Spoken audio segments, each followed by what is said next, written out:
Hey everybody, I am here today with my friend Jayda Fisher, and she's going to share a little bit about her organization called Grow and Plant. But first, Jayda, before we jump into Grow and Plant, I thought it might be fun to talk about really how we became friends and we got connected. We were, I would have called you an acquaintance. Yeah, right. To start with. But why don't you get us rolling on that? Yeah, because it's a good one, right? So I, kind of knew of you. We were Facebook friends, probably just like super weird, creepy, but that's the world we live in, Right. Like, people, but you really don't know them. But I knew you were involved in a lot of leadership things, a lot of things in our community, and I, gravitate towards people who are rocking it out. So I was like, she's pretty cool. And then I started having the thought, like, maybe I want to go back to school. Maybe, I want to work with students. Maybe I want to be a teacher. I don't know. I always have these crazy ideas, Allison. Now you know that. Now I know. That's right. It's just who I am. But, in that particular phase, I was like, I'm just going to go up to her and just ask her if she wants to go to lunch, which to a lot of people sounds really daunting. But for me, it's like I do it on the reg. Like you literally just walked up to me one day and said, hey, do you want to go to lunch? Right. I'm interested in this leadership stuff. Right. And I said yes, y'all. Like, I didn't really know her, but I decided she stepped out of her comfort zone to say, or I don't know if it was your comfort zone. Yeah. You're a little, but to ask, and then I said yes. Yeah, like for a quick second, did you think I was going to Well, we did meet at a public place, so just in case you were, a serial killer, I felt pretty safe. Is this going to turn into a crime junkie episode or I do podcast? love a good crime podcast, so who knows?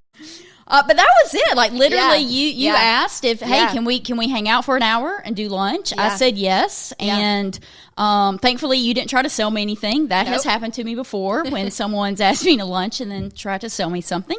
But we just hit it off. And here's the deal: there may be cases where that would have happened where we would not have hit it off. True. And that's okay. Yeah. In this case, it worked. Yeah. I'm super thankful. But I think it's just, hopefully a good lesson that sometimes I think relationships kind of fall in your lap. Yeah. And sometimes you have to pursue them, and sometimes you have to be intentional to find those people. Right. Which is a lot of what Grow and Plant is about, which we're going to get into. Yeah. That's so right. Obviously, I'm a high school teacher. Yep. So for the students who are watching, take us back to high school. Take us back to Jayda in high school. Okay. Yeah. Baker High School. That's right.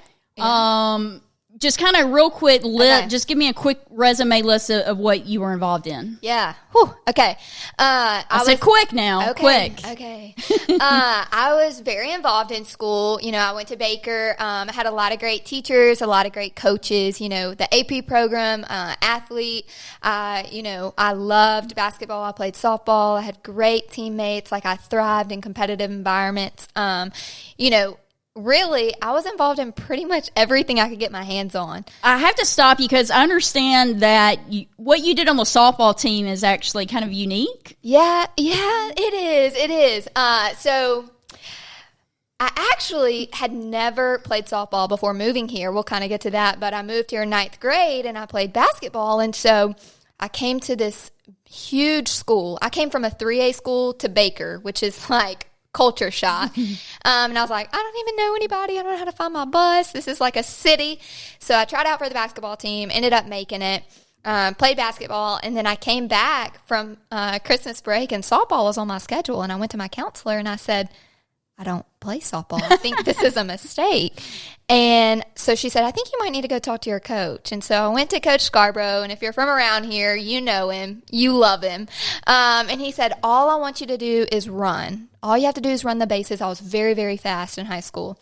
Now I'm like winded going up the stairs, but we don't have to talk about that. And I was very, very fast. And he said, all you have to do is run the bases. And I was like, okay, got it. So he taught me everything. I went out, bought a glove, bought cleats, and practiced with the team every day. But I was a pinch runner, and that was my role. So I ran for the catchers and, really just embodied that role on the team. And I set a couple state records. Shout out, reliving my glory days. But that's all I did was run. So a lot of people ask me, like, Jayda, did you get tired of that? And I was like, no. Like, that was my role on the team. That's the way that I was the best asset. And so made a lot of friends. And, like I said, I really loved that environment. You know, I love just healthy cultures.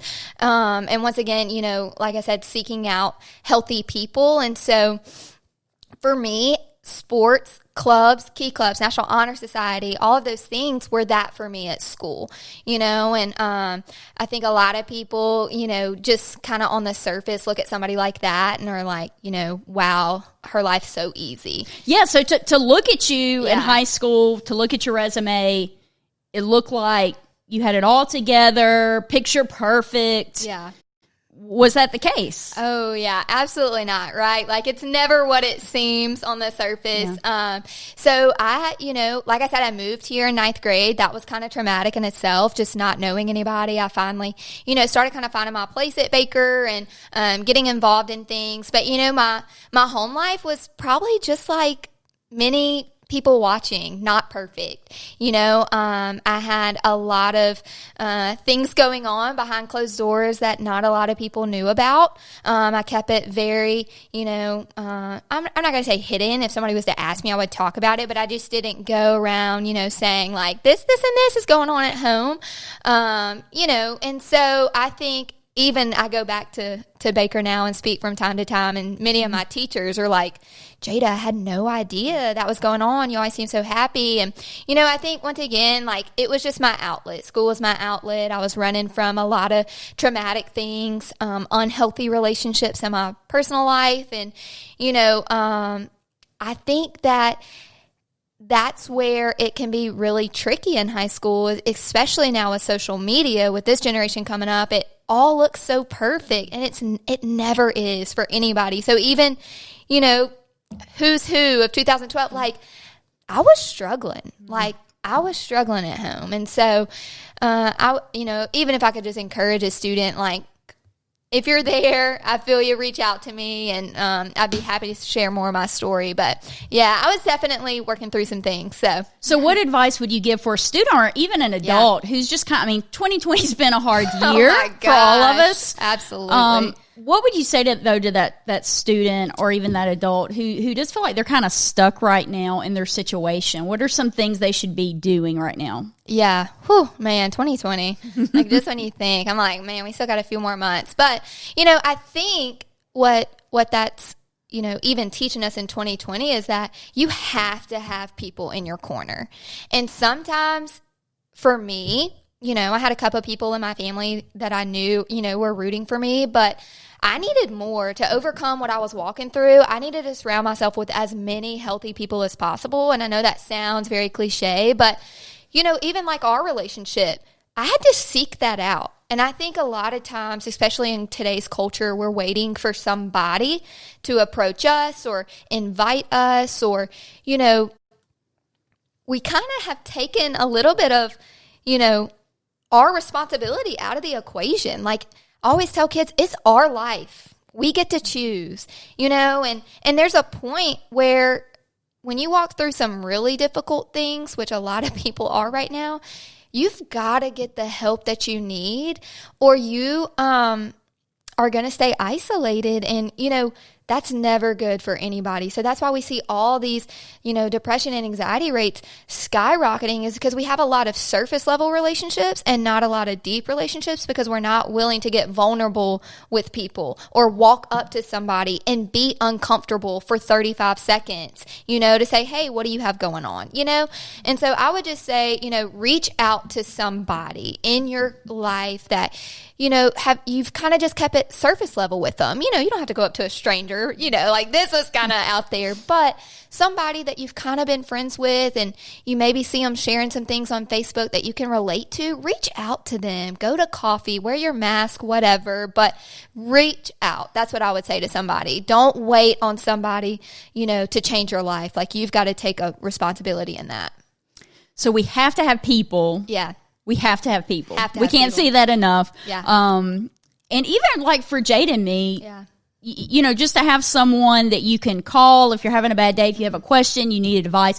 And let me just say, it's a two-way street. You know, she said that she came to me, but y'all, I learned so much from Jayda, and, you know, as far as growth and getting advice. So it's never a one-way street. It's always a two-way street when you take that step. And even on that like note, I think that's what even I'm trying to remind myself every day, like we always have something to learn from somebody, regardless of age, regardless of socioeconomic background, or, different things. And so just keeping that perspective, like I want to have the eyes to see what I can learn. And that makes me have to drop my pride, which is hard because we want to walk around like we've got it all together. But just to admit that there's areas that you can grow in, and that's good, right? That's good. Absolutely. So, yeah. Absolutely. So you graduated from Baker, Yep. went to college. Tell us what your career path has looked like. Yeah. Okay. So in a nutshell, really quick, graduated from Baker. I did not play sports in college. That's like the number one question I get. I actually got a community service and leadership scholarship that paid for more than my athletic scholarship would have. So I took that. So shout out to all the key clubs and National Honor Societies. I can't say that enough, how important that is to stay involved in those activities. But went to South, and I graduated there with a bachelor's degree in radiologic science. So I worked in the medical field as an x-ray tech for several years, and just until recently I stepped away from my career in what I went to school for, and entered the nonprofit world. So I now work for a women's resource center. I'm civic engagement coordinator, and I always joke with people. So basically, I just get to talk all day long. So perfect. And you run a program there called Empower to Thrive. Yes, Empower to Thrive. Yes. So you go into high schools. Yeah. So tell us a little bit about that for students or maybe even teachers who are listening, because this is a great program. They may want to get you in their classroom. Yes, it is phenomenal. So it's called Empower to Thrive, and what we do is we go into high schools, and we basically just walk through what building and maintaining healthy relationships looks like for students. So, we start out just talking about what their goals are, what their visions are, and we progress into, different relationships. How do they, bring up a problem in a healthy way. I think a lot of students are, really just struggling with how to navigate social media or technology or their home life, or 2020. I mean, let's be real. So, it's so fun, and, it's such a full circle moment, even doing this podcast, when I think the reason I went up to you is because I was thinking about teaching, and, just to see how this door has opened for me to go into schools and be with students. I love working with students. They're some of the brightest whippersnappers out there, like they will just say what's on their mind. And I love that. And so I get to share a little bit, like we talked about my story in high school and just overcoming. And, it's encouraging. The youth of today is encouraging. And so I want to be, an example to them. Like I want them to know that they can make it despite the odds, despite what, I always say what their deck of cards looks like, we're there for them. And so, I would absolutely love, if you're a teacher, to partner with your school, or if you're a student, to bring that to your school, because it's so, so fun. Awesome. Yeah. And in addition to having a full-time job, you also have an organization, a movement, an idea called Grow and Plant. Yes. And I've loved just seeing this kind of from the beginning and see how it's been growing. Can you tell us a little bit about Grow and Plant? Yeah, absolutely. So, like I said, I love what I do, but I also am very passionate about Grow and Plant. So I had this idea. Basically, I think I'll kind of give you a little bit of backstory. I think a lot of people have a lot of great ideas, and they have a lot of passions, and you hear that from a very young age. Like you can do whatever you set your mind to, you reach for the stars. Like it's just instilled in us in schools and things like that. And then there gets to a point to where you get out of high school, or, you get a little bit older and life just starts hitting you. Like I said, my story, it's very difficult. Some of the things that we have to walk through, life's not easy.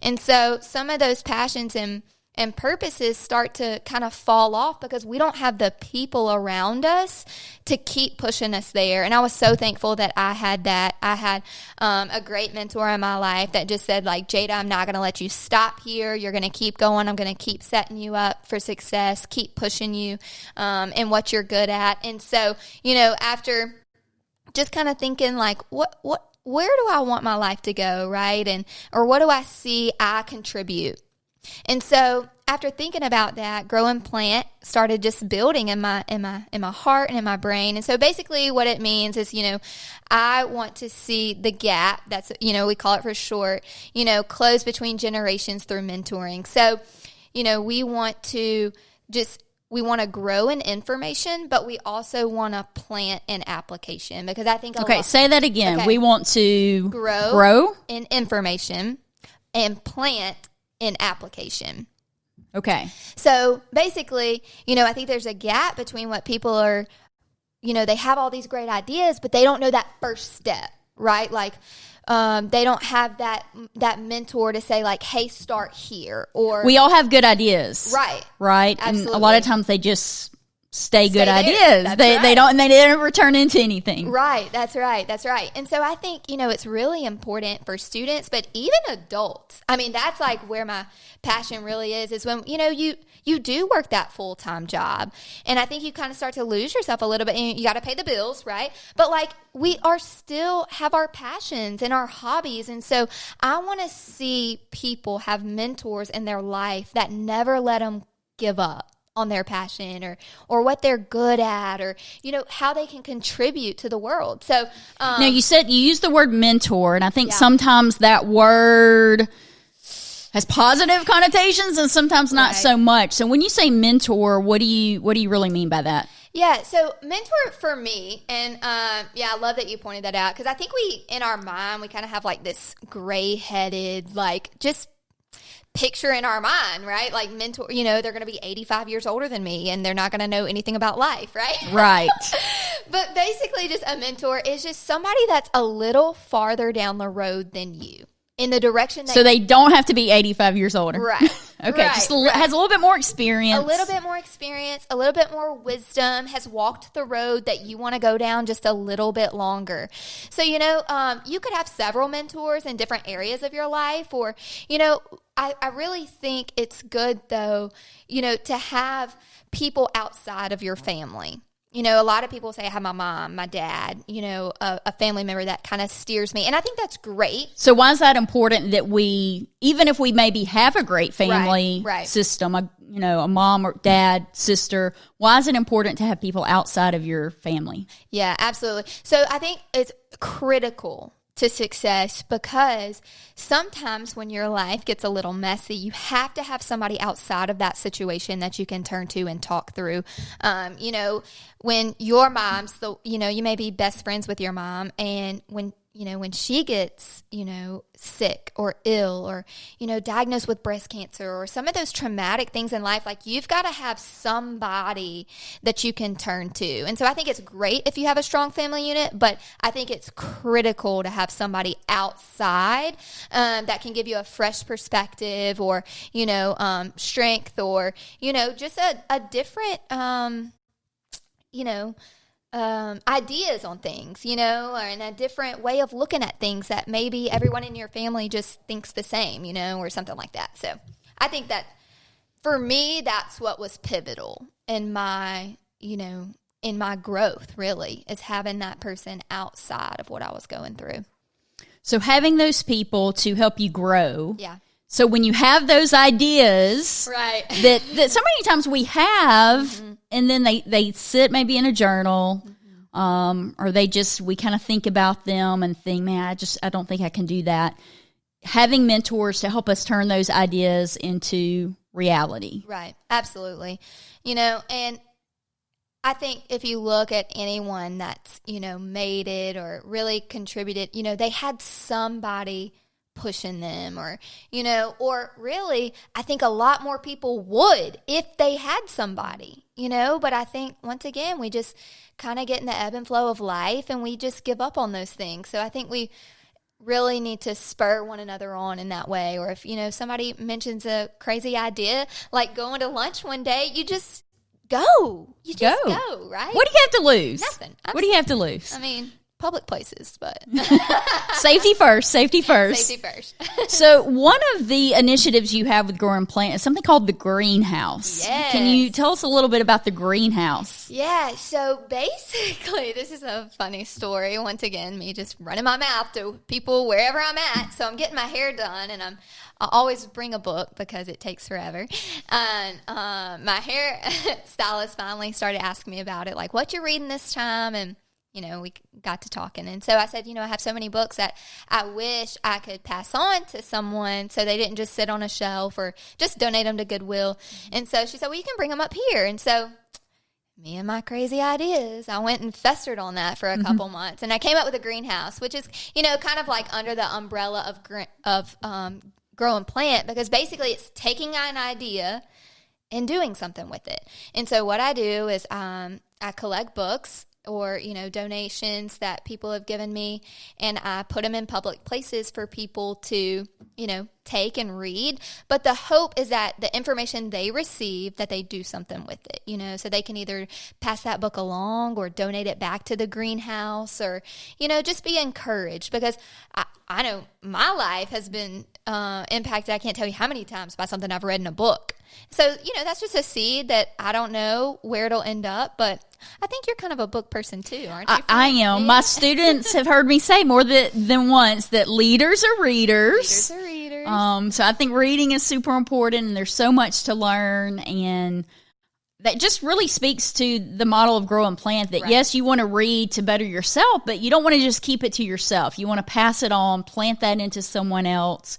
And as we know, leadership is all about people, right? It's all about other people. So passing that on. So, that's really cool to see the greenhouse grow and flourish, with Grow and Plant. So many ideas, so many more ideas for Grow and Plant, but we'll get there one day. Absolutely. Well, one thing I always want to ask before we start to kind of wrap things up is just, as a leader, what is on your radar right now?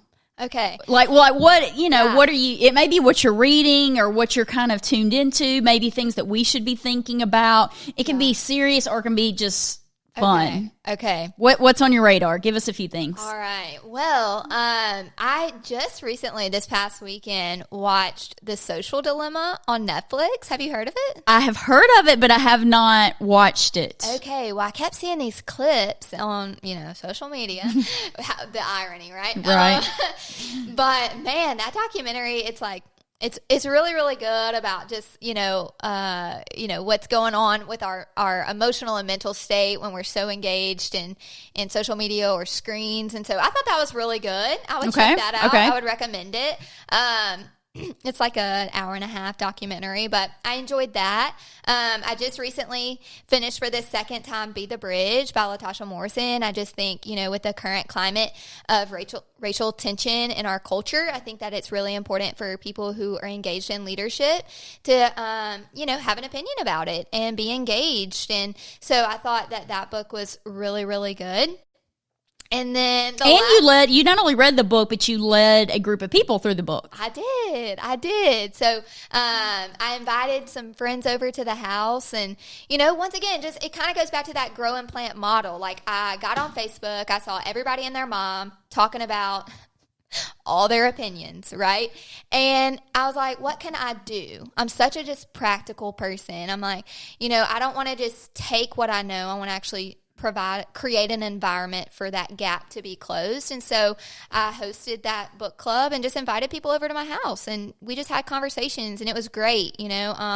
Talked to a girl today that I was like, I miss seeing you every other week. And she said, I know, it was so fun. So I, really, really enjoyed that. And then the third thing is kind of funny, which I think is pretty important for leaders, to get adequate sleep. But I just upgraded to a king bed. I know. And my life has been... You've been talking about this for a while. I mean, let's be honest. Like, highlight of 2020 is me getting a king bed, because... Sleep is important. And you know how big my dog is, Allison. For those of you, like, my dog is 95 pounds, and he sleeps on my pillow. I know, don't judge. And my husband is 6'3". So... I was Yeah, like, you have to give your husband a shout out. We haven't done that yet. Yeah, he's great. My husband is great. His name is Steven. And so we actually met in high school too. I totally left him out of my little Whoops. spill earlier. One of the greatest things since high school is my husband Steven. He is awesome. He is another person that just goes along with my crazy ideas. So that's great. He lets me ramble on and on and on. But so King Bed, Be the Bridge, and The Social Dilemma. So that's kind of like a variety of things. But so check those out. Yeah. Recommended by Jayda. Yeah. Is there anything before we wrap this up that we didn't get to that you want to mention? Gosh, I just think, kind of going back to just how we started, like I would just encourage you guys to just even, I hear a lot, well, you're an extrovert, or it's easy for you to talk to people, or, but I think that we kind of just have to engage in our community, right? Like, I'm not asking you to walk up to your cashier at Walmart and be like, hey, do you want to be my best friend? But just people that you know of that are in your circle that you look up to. That's really why I reached out to you, because I was like, she's killing it.